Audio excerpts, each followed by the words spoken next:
In this morning's Health Watch, teenage obesity.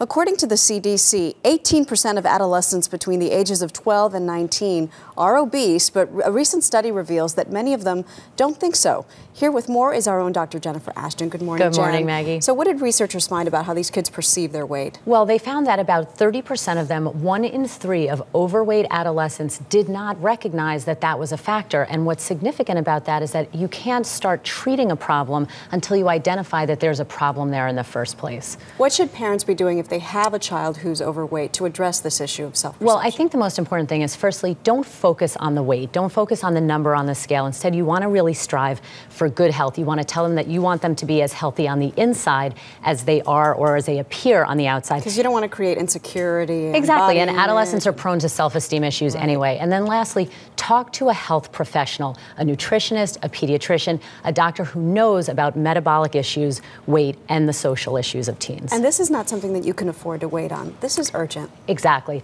And again, we know that 30% of adolescents are overweight. It will become a problem as they get to be adults. And I think what's really important here is that as parents, when you talk about how to steer your child into good health habits, another study showed that 40% of teenagers who had good habits as children were less likely to be obese as teenagers and then as adults. So we're talking about very basic things. Eat together as a family. Make sure that your child gets enough sleep. And lastly, minimize time in front of a screen. You want to get them out and exercising. And that's the key. Didn't that study find that that should start like in preschool? Oh, really early. It should start when they're crawling. As early as possible, and adults should follow the same guidelines. All right, Dr. Jennifer Ashton, thank you so much.